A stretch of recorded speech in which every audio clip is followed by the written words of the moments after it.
मित्रों नमस्कार। मैं हूं रोहित कुमार वर्मा।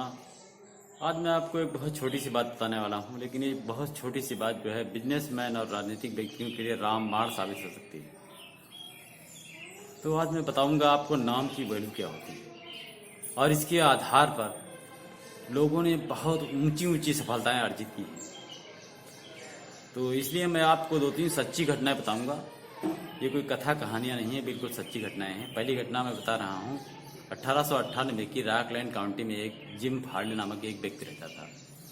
उसके पिताजी बचपन में गुजर गए थे, इसलिए जो है वो ईंट के भट्टे पर काम भी करता था और पढ़ता भी था। अब चूंकि दो काम एक साथ में, इसलिए पढ़ाई अच्छी नहीं हो पाई, वो हाई स्कूल भी नहीं कर पाया। लेकिन उसमें एक विलक्षण प्रतिभा थी।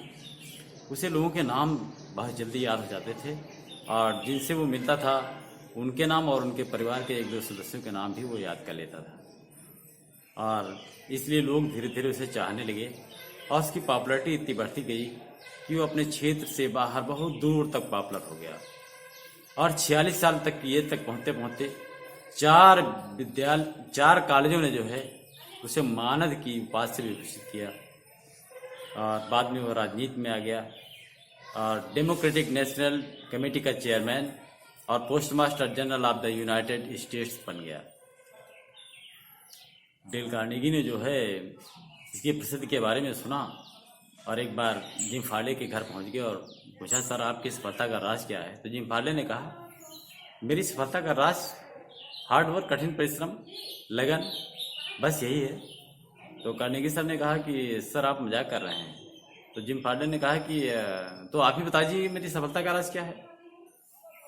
तो कार्नेगी सर ने कहा कि मैंने सुना है कि आपको 10,000 लोगों के नाम याद हैं। जिम फार्ले ने कहा, नहीं, बिल्कुल गलत, आपने गलत सुना। मुझे 10,000 नहीं, मुझे 50,000 लोगों के नाम याद हैं। तो कार्नेगी जी जो है आश्चर्यचकित रह गए। और कुछ दिनों में जो है वहीं अमेरिका में जो है प्रेसिडेंट का इलेक्शन होने वाला था। उसमें जो है रूजवेल्ट उस समय प्रत्याशी थे। तो जिम फार्ले ने जो है रूजवेल्ट की तरफ से प्रचार प्रसार किया। क्योंकि इसके जानने वाले बहुत थे, इसलिए रूजवेल्ट का जो है प्रचार प्रसार बहुत अच्छा हो गया और रूजवेल्ट इलेक्शन जीत गए और अमेरिका के राष्ट्रपति बन गए। एक और छोटी सी घटना है, वो बिल्कुल सेम ऐसी है। एंड्रयू कार्नेगी, वो जब 10 साल का था तभी उसे पता चल गया था कि लोगों को अपने नाम में बहुत लगाव होता है और उनके लिए बहुत ही महत्वपूर्ण होता है उनका नाम। तो उसने जो है ये अपनी तकनीकी इसको विकसित करने लगा कि कैसे उससे ज़्यादा से ज़्यादा लोगों के नाम याद हों और उनके परिवार के बारे में थोड़ी बहुत जानकारी वो अर्जित कर ले। धीरे धीरे उसे बहुत से लोगों के नाम याद हो गए और बड़ी जानकारी उसने परिवार के फैमिली के बारे में लिए अच्छी इकट्ठी कर ली। हुआ ये, एक बार ये उसने एक मादा खरगोश पाल लिया। तो मादा खरगोश ने जो बच्चे पैदा किए तो धीरे धीरे उसकी खरगोशों की संख्या बहुत ज़्यादा हो गई। तो एंड्रयू कार्नेगी बहुत गरीब थे, वो उन खरगोशों का पालन पोषण भी ढंग से नहीं कर सकते थे। इसलिए उन्होंने जो है मोहल्ले के सारे बच्चों को इकट्ठा किया और कहा कि जो बच्चा जिस खरगोश को खाना देगा उस बच्चे के नाम पर उस खरगोश का नाम रख दिया जाएगा।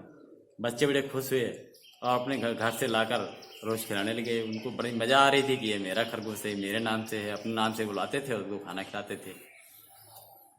तो एंड्रयू को ये बात बहुत ही अच्छी लगी।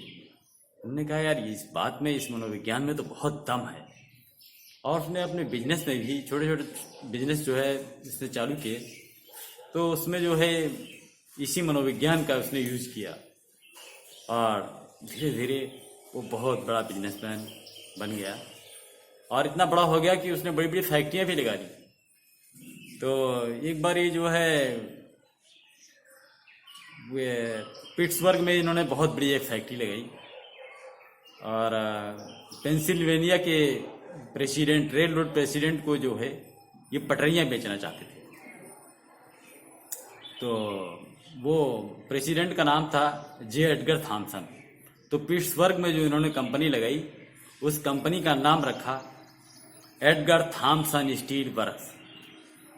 उसमें जो है सीयर्स और रोबाक जो है बहुत ही फेमस कंपनियां थी और बहुत ही अच्छी कंपनियां थी। ज़्यादातर लोग स्टील का सामान उसी से खरीदते थे। लेकिन क्या आप सोचेंगे कि एडगर थॉमसन सीयर से और रोवाक से रेल की पटरियां लेंगे?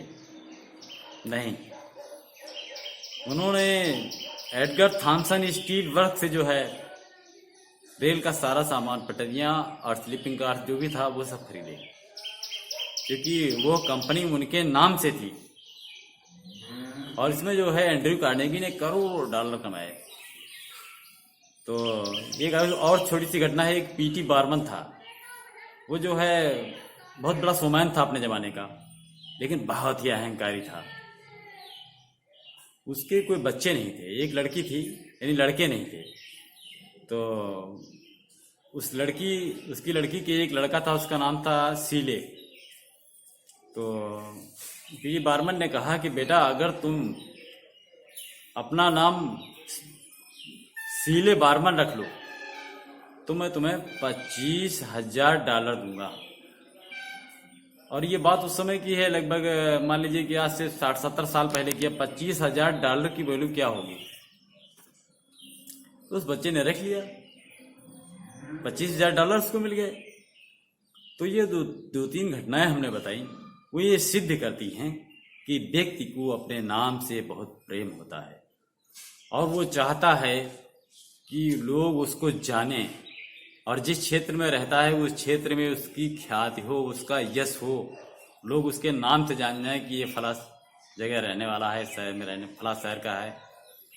तो लोगों को अपना नाम बेहद प्रिय होता है।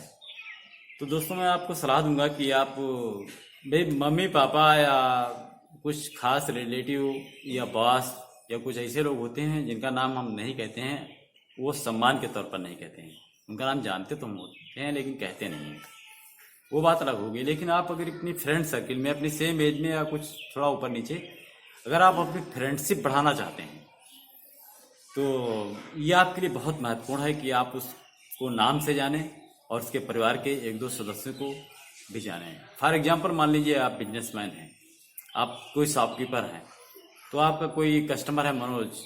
अगर आप उसको कहते हैं, और मनोज भैया क्या हाल चाल है, या भैया मनोज क्या हाल चाल है, आगे पीछे कुछ लगा कर उससे बात करते हैं, और बच्चा आपका अमन किस क्लास में पहुंच गया, और बिटिया तो अब बड़ी हो गई होगी वो। तो अगर ऐसे उससे बात करेंगे तो उसे लगेगा कि ये दुकानदार जो है हमें बिल्कुल दिल से चाहता है, और वो आपका मुरीद हो जाएगा। फिर वो किसी दूसरी दुकान में सामान खरीदने नहीं जाएगा। लेकिन हाँ, मैं आपसे ये बता दूं कि आप भी रियलिटी में कस्टमर आपके लिए भगवान है। आप उससे फ्रॉड बिल्कुल ना करें, चापलूसी बिल्कुल ना करें, क्योंकि आजकल सारे लोग बहुत होशियार हैं, वो तुरंत समझ जाएंगे कि आप चापलूस हैं, और आपको हीरो से जीरो बनते देर नहीं लगेगी।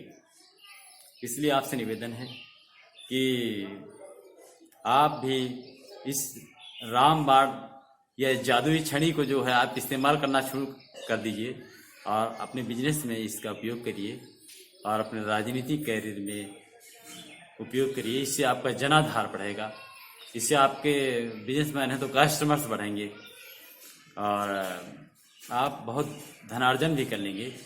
लेकिन पूरी ईमानदारी और सच्चाई के साथ, किसी के साथ फ्रॉड न करें, किसी से कोई ऐसा मौका कहने को न दें कि आपने मुझसे ज़्यादा पैसे ले लिए हैं। तो दोस्तों, मैं अपनी बात को यहीं समाप्त करता हूँ। नमस्कार।